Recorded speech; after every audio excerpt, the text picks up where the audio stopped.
Selanjutnya yaitu interaksi dalam ekosistem membentuk suatu pola.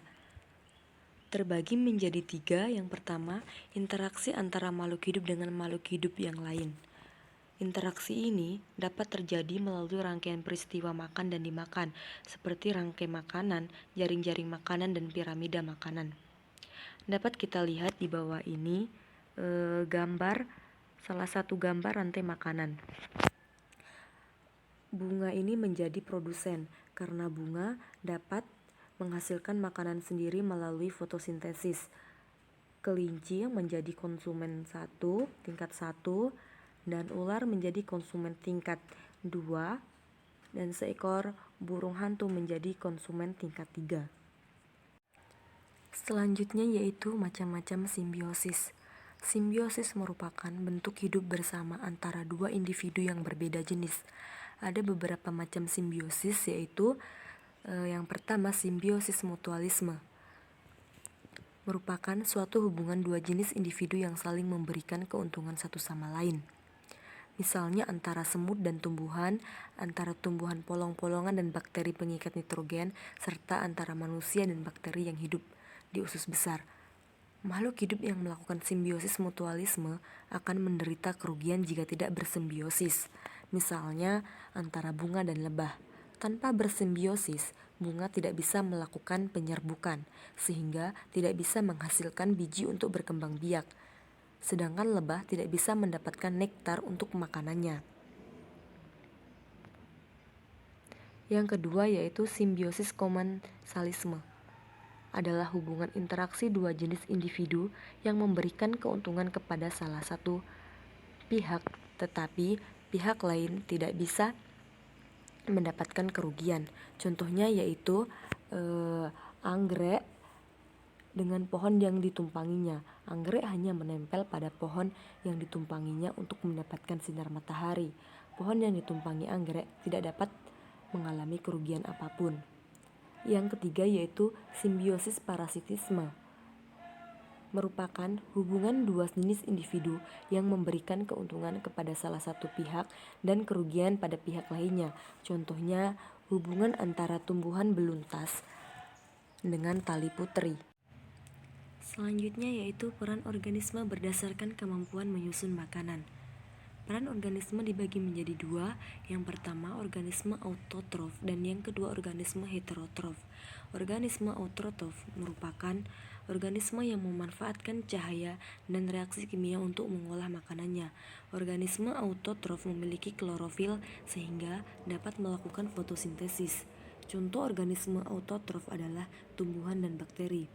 Organisme autotrof dibagi menjadi 2, yaitu fotoautotrof dan kemoautotrof. Fotoautotrof merupakan organisme yang memanfaatkan cahaya matahari untuk mengelola makanannya.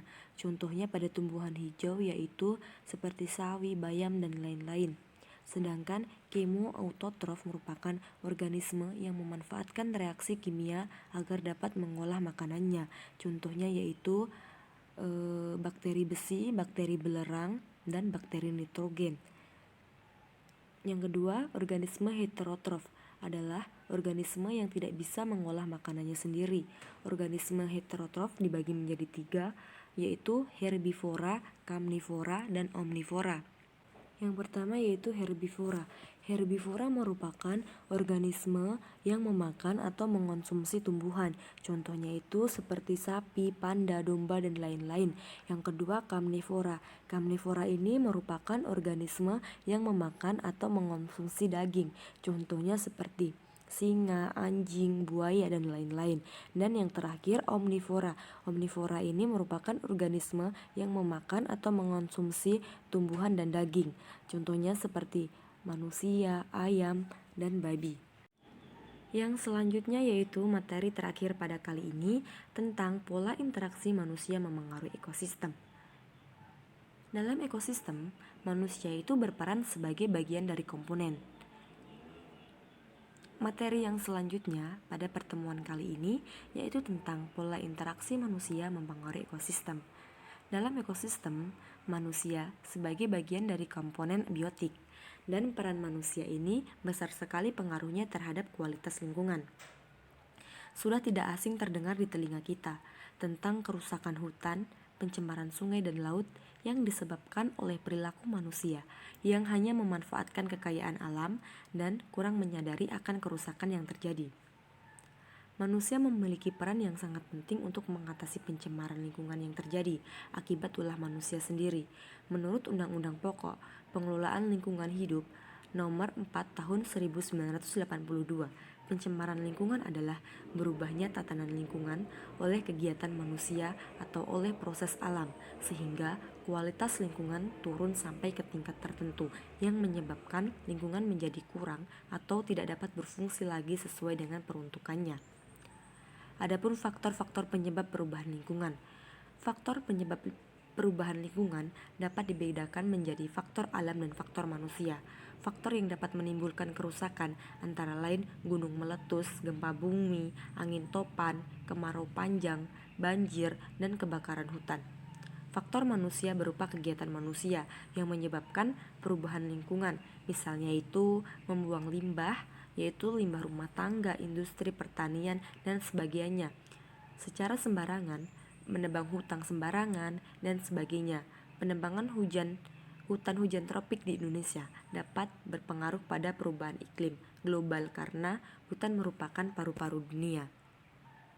Saya akhiri, wassalamualaikum warahmatullahi wabarakatuh.